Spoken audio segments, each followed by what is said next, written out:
Thank you, Mr. Chairman. Ambassador Brink, have you spoken with the Charge since they've been back in Kyiv?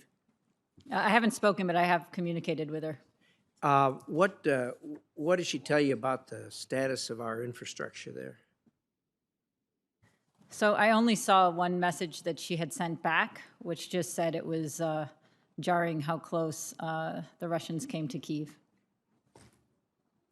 Suggestion was that our infrastructure is sufficient to reopen. Is that what you're gathering out of this? I didn't see details on that, and I wouldn't necessarily at this point be involved in that. But I did see a couple pictures which showed there was some damage to the outside of our embassy building. Significant damage or superficial or what? I couldn't tell. It looked superficial, but I don't have information on more than that. We tried to pin the Secretary of State down the other day when he was here. Do you have any expectation of a time frame when you think you might be able to get back? Sir, I can say, if confirmed, as soon as possible.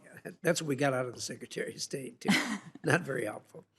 I get that, though. The security issues got to be resolved and at least deeply assessed before that happens. I get that. Well, how would you compare the challenges that you're going to face there to the other postings that you've had? You've had considerable experience in this regard. How would you compare this if you're able to? Sir, if I just might say on your last question, I know that the team that's there on the ground right now is actively doing everything possible to return embassy operations as soon as possible. So I expect that they'll be able to do that very soon. And I'm told there's other countries that are up and operating there already, I'm told. Is that correct? Is that your understanding? I understand that too. And we sure don't want to be last to the party, so we need to move along as best we can. Back to the question I asked, how would you assess the challenges you're going to face here to some of the other postings that you've had? You've certainly had a lot of experience in this area. Sir, I would assess the challenge to be enormous, but I would also assess that from what I have seen, one of the most remarkable things about this effort is the presidents, the secretaries, and others bringing together this remarkable coalition to push back against Russia's war of choice in a way I don't think I've ever seen in my 25 years in the service.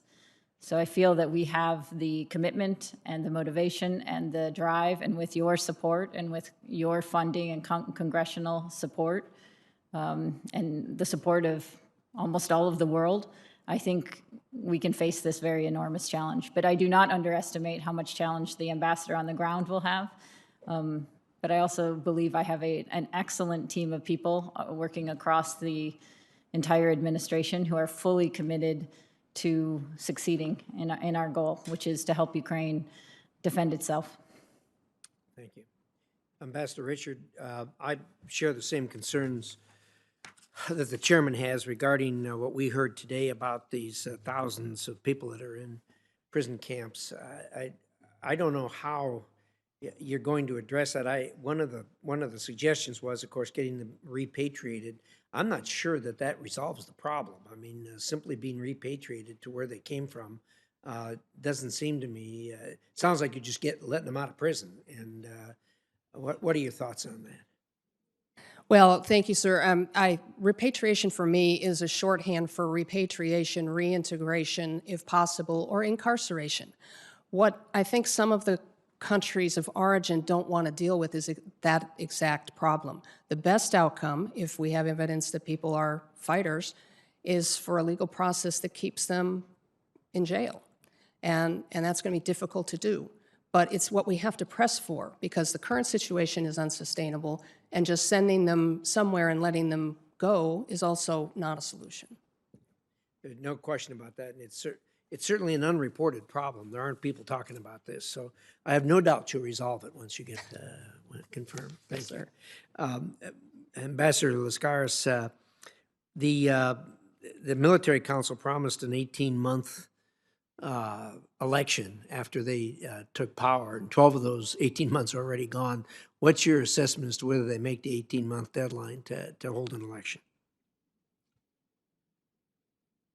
Thank you, sir. As I mentioned in my statement, there have been pre-dialogue negotiations going on in Qatar. It looks like that's going to slip to the right. I think one of the key determinations I'll have to make, if confirmed when I arrive at post, is the quality of process such that a delay is understandable, if not acceptable. If it's not, then I think we have to work with our partners to push the process back into the right direction. But to answer your question, I think in 18 months probably will slip. Yeah, I can't see how, where the 12 months have gone by with little progress, it seems to me that there's no question that it's going to slip. I'd hope you'll, and I know you will, urge them to move this along as rapidly as possible, because as we know, the people in power are just going to drag their feet, hoping to be able to stay in power. So good luck at that, and thank all of you again for your service. Thank you, Mr. Chairman.